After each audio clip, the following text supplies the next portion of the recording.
Shalom, ya selamat merayakan Paskah Kristen, ya Paskah orang-orang Kristen. Jadi pagi hari ini kita sama-sama merayakan Paskah di tahun 2022, ya. Yang mengikuti secara live streaming mungkin sedang ada di rumah atau di tempat lain, suasana Paskah saya yakin tetap hadir dimanapun Anda mengikuti ibadah ini secara live streaming, ya. Puji Tuhan saya bisa ada di tengah-tengah Bapak Ibu Saudara untuk melayani Tuhan. Kesempatan ini akan saya pergunakan sebaik-baiknya. Saat ini tahun 2022, ya, puji Tuhan pandemi Covid berangsur-angsur dapat dikendalikan. Ada yang tidak dapat dikendalikan. Harga minyak goreng, ya kan? Harga apalagi? Solar. Ibu ini aja sangat perhatian terhadap solar. Kendaraannya mungkin pakai solar juga ini. Pakai bensin ya. Iya. Jadi harga-harga itu sepertinya kalau kita lihat ya kita percaya anak Tuhan pasti dipelihara, ya. Nah, di tengah kondisi yang sulit itu tentunya kita butuh satu sukacita, ya. Kita butuh satu sukacita, kita butuh satu pengharapan yang kita miliki sehingga kita tidak menjadi orang yang mudah putus asa, ya. Bu Teing masih ada bapaknya, suaminya masih. 6 tahun ya. Saya kasih gambar Bu Teing. Saya kasih gambar. Ini saya tanyaannya ke Bu Teing, ya. Kamera yang terdekat ini ada Bu Teing di sini, ya. Nah, ini Bu Teing, ya. Pernah nyuci pakaian suami? Dulu saya nom. Pernah ya? Ya, waktu masih muda.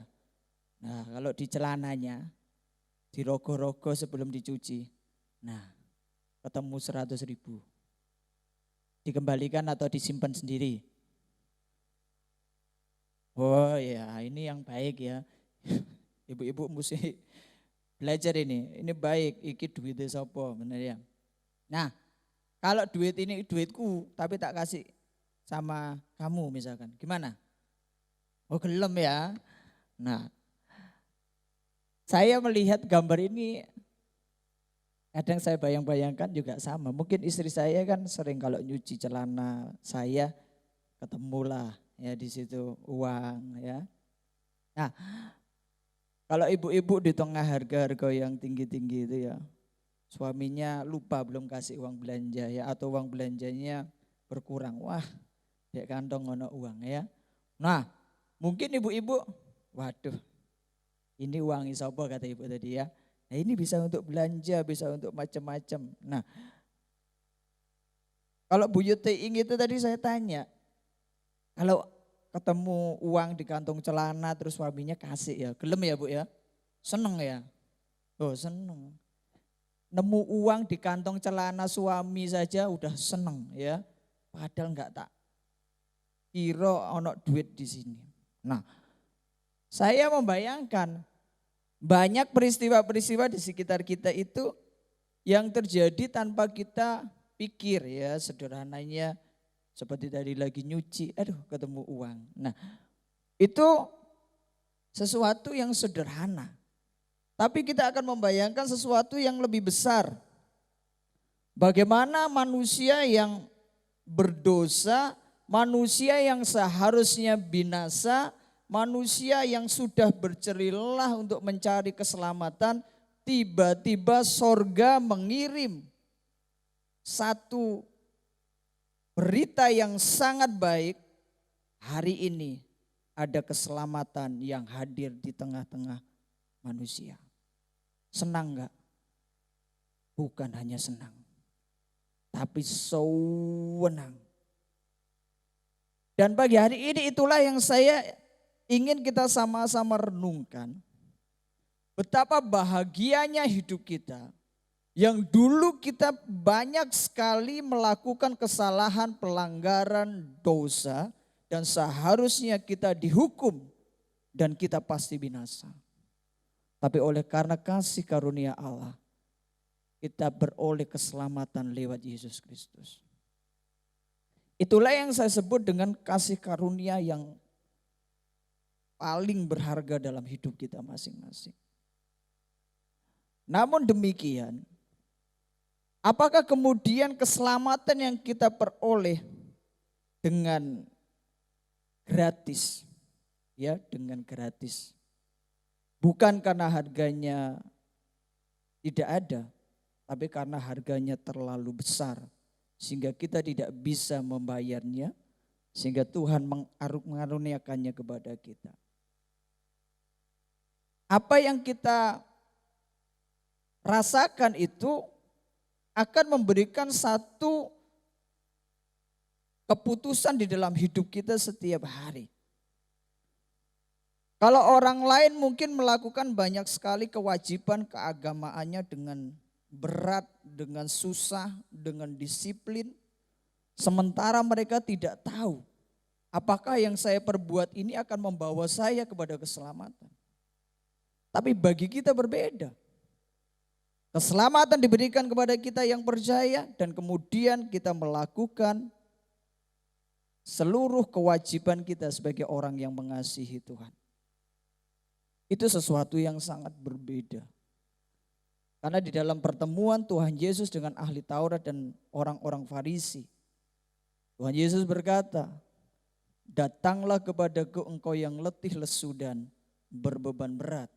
Aku akan memberikan kelegaan kepadamu." Mengapa letih? Mengapa lesu? Karena kewajiban keagamaannya begitu banyak. Bayangkan, untuk seorang Yahudi yang taat kepada Taurat, dia mesti tunduk kepada 600 hukum setiap hari. Bayangkan kalau orang Kristen ini dituntut sembahyang, dituntut baca Alkitab sampai khatam, dan kemudian baru dianggap bisa masuk sorga. Soro apa enggak? Soro banget. Tapi ternyata bagi kita orang yang percaya kepada Yesus, kita memulainya dengan iman, percaya bahwa ketika Yesus bangkit, di situ ada keselamatan bagi saya. Itulah kasih karunia Allah dalam hidup kita. Sehingga kita tidak bisa menganggapnya ringan, kita tidak bisa menganggapnya mudah. Saya ingin kita belajar tentang makna kasih karunia Allah dalam hidup kita masing-masing. Kita akan membaca di dalam kitab Roma pasal 5 ayat 6 sampai dengan ayat yang ke-8. Saya akan membacakan, yang mengikuti secara live streaming bisa melihat di layar monitor. Roma pasal 5 ayat 6 sampai 8. Karena waktu kita masih lemah, Kristus telah mati untuk kita, orang-orang durhaka pada waktu yang ditentukan oleh Allah. Sebab tidak mudah seorang mau mati untuk orang yang benar, tetapi mungkin untuk orang yang baik ada orang yang berani mati. Akan tetapi Allah menunjukkan kasih-Nya kepada kita oleh karena Kristus telah mati untuk kita ketika kita masih berdosa. Berbahagialah kita yang membaca, merenungkan, terlebih melakukan firman Tuhan setiap hari. Jadi kita akan memahami, kita akan memikirkan, kita akan sama-sama merenungkan apakah sebetulnya makna kasih karunia Allah bagi kehidupan kita setiap hari. Apakah dengan menerima keselamatan yang tidak kita usahakan, lalu kita merasa bebas melakukan apapun? Itu konyol. Ketika seorang yang seharusnya dihukum mati, dan kemudian presiden memberikan dia amnesti, mengampuni dan membebaskan dia dari hukuman mati. Apa kemudian dia akan berbuat lebih jahat dari sebelumnya? Saya berkata itu konyol. Tapi waktu seorang yang seharusnya dihukum mati dan dia mendapat amnesti, dia mendapat pengampunan dari Tuhan sehingga dia tidak jadi dihukum mati. Seharusnya dia menghindari, menjauhkan diri dari segala hal yang pernah membuat dia harus dihukum mati. Jadi makna kasih karunia Allah di dalam hidup kita masing-masing. Yang pertama supaya kita belajar untuk senantiasa bersyukur kepada Tuhan. Roma pasal 5 ayat yang ke-6. Karena waktu kita masih lemah, Kristus telah mati untuk kita orang-orang durhaka pada waktu yang ditentukan oleh Allah. Pada waktu dulu, siapa kita? Kita orang yang penuh dengan kesalahan. Kita orang yang berdosa. Dan kemudian hakim itu mengetok palu. Dia harus dihukum mati. Itulah kita. Kemudian datanglah seorang yang sama dengan kita. Dan kemudian meminta kita berdiri dari tempat duduk di mana kita jadi terdakwa. Dan kita dipersilakan keluar. Sementara orang itu duduk di kursi itu. Dan hukuman mati dilakukan kepada orang tersebut. Itulah yang disebut dengan pertukaran. Di dalam bahasa teologi disebut hilasmos. Dia menggantikan posisi kita yang seharusnya kita dihukum. Bukankah kita harus belajar untuk bersyukur kepada Tuhan? Berterima kasih. Sehingga kita punya satu harapan yang pasti. Kita hidup, kita tidak tahu kapan Tuhan akan memanggil kita. Kalau Pak Sigit datang siang-siang ya di sekretariat. Pak, nanti kalau saya dipanggil Tuhan, tolong diopeni saya ya Pak. Mesti Pak tak openi. Ya, jadi enggak usah khawatir. Pokoknya kalau waktunya pulang ya. Karena nanti di sana rumah yang penting. Di sini ada yang mengurusi. Jadi ada sesuatu yang kita mesti renungkan dalam hidup kita. Seringkali kita kurang bersyukur oleh karena keadaan kita yang sulit. Seringkali kita kurang bersyukur karena apa yang kita lakukan gagal. Seringkali kita kurang bersyukur kalau status kita tidak sebagus status orang lain. Dia punya gaji tetap, aku ini berdagang setiap hari. Dan kita merasa bahwa kita lebih menderita dari dia. Saya berkata enggak. Penderitaan yang terbesar waktu kita masih ada di kursi hukuman dan tidak ada yang menggantikan kita. Tapi kalau hari ini kita menjadi manusia yang bebas sementara Kristus telah mati bagi kita pada waktu kita masih lemah. Maka bersyukurlah apapun keadaan yang kita alami. Amin. Bapak Ibu Saudara rekan yang terkasih. Saya mengenal Mas Dhani ini sudah cukup lama. Mungkin beliau punya alasan untuk tidak bersyukur. Tapi kalau beliau ada di sini dan melayani Tuhan yang telah menyelamatkan jiwanya. Saya percaya beliau akan berterima kasih untuk hidupnya. Dan tidak menyesali apa yang terjadi atas dirinya. Jadi yang ikuti live streaming atau yang nanti melihat di dalam YouTube. Mas Dhani ini adalah pemusik gereja kami yang ada di posisi gitar. Beliau mengalami gangguan dalam penglihatan. Satu kali Petrus berkata kepada Tuhan Yesus waktu ada seorang buta di tepi jalan itu. Petrus bertanya kepada Tuhan, Tuhan, orang ini buta siapa yang salah? Bapaknya atau dia punya dosa? Tapi Tuhan gak bilang apa-apa. Bukan bapaknya, bukan dia. Supaya kemuliaan Allah dinyatakan di dalam dia. Sederhana. Bahwa apapun yang kita alami di dalam diri kita masing-masing. Bapak Ibu Saudara, letakkanlah kasih Kristus sebagai alasan yang pertama untuk kita selalu mengucap syukur kepada Tuhan. Karena waktu kita masih lemah, Kristus telah mati bagi kita. Supaya kita mengalami satu sukacita yang penuh. Bapak Ibu Saudara rekan yang terkasih, mungkin usianya sudah mulai lanjut. Satu kali akan pulang ya Bu ya. Tidak usah khawatir. Saya percaya ada sukacita yang jauh lebih besar. Ketika kita belajar bersyukur kepada Tuhan, maka hidup kita ini selalu melimpah dengan yang namanya sukacita. Inilah yang menurut saya tidak bisa diganti dengan uang. BBM harga turun seneng besok. Tahun depan naik lagi enggak seneng lagi. Iya kan? Pas lebaran gini harga daging naik. Jangan sampai sukacita kita naik turun, hilang timbul karena keadaan. Jangan Bapak Ibu Saudara. Rasul Paulus berkata dalam Filipi pasal 3 ayat ke-8. Malahan segala sesuatu kuanggap rugi karena pengenalan akan Kristus Yesus Tuhanku lebih mulia daripada semuanya. Oleh karena dialah aku telah melepaskan semuanya itu dan menganggapnya sampah. Supaya aku memperoleh Kristus. Rasul Paulus membandingkan seluruh status yang pernah dia punya.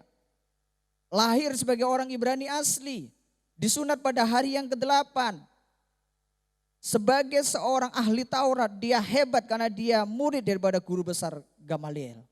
Dia dari suku Benyamin. Dia bisa bangga, dia bisa merasa hebat, tapi dia berkata, semuanya kuanggap sampah. Karena membandingkannya dengan kemuliaan yang diterima di dalam Kristus Yesus. Bapak Ibu Saudara rekan yang terkasih, biarlah sukacita kita tetaplah penuh di dalam segala persoalan, pergumulan yang terjadi dalam hidup kita. Karena pernah terjadi satu peristiwa di mana anak manusia menggantikan posisi kita untuk dihukum mati di kayu salib. Jadi apa makna kasih karunia Allah dalam hidup kita masing-masing? Yang pertama adalah supaya kita setiap hari selalu bersyukur kepada Tuhan. Walaupun hidupmu saat ini belum sebaik dari apa yang kau doakan. Namun pengharapan di dalam Kristus tidak dapat dibandingkan dengan sulitnya kehidupan kita masing-masing. Dan yang kedua, apakah makna kasih karunia Allah yang sudah kita terima? Roma pasal 5 ayat ke-8. Akan tetapi Allah menunjukkan kasih-Nya kepada kita oleh karena Kristus telah mati untuk kita ketika kita masih berdosa. Yang kedua, makna kasih karunia Allah membuat kita sadar bahwa sebetulnya kita ini enggak layak untuk diampuni. Bahwa sebetulnya kita ini enggak layak untuk dibebaskan dari hukuman mati. Tapi Tuhan telah membuat sesuatu yang berbeda dengan menempatkan Kristus di dalam posisi kita yang berdosa. Karena itulah Bapak Ibu Saudara, biarlah kasih karunia Allah yang kita terima dan kita sadari dalam Paskah hari ini membuat kita selalu berusaha untuk berbuat kasih kepada orang lain. Jangan pernah merasa bahwa engkau benar, engkau kudus, engkau telah berkenan kepada Tuhan. Dan orang lain jauh lebih berdosa.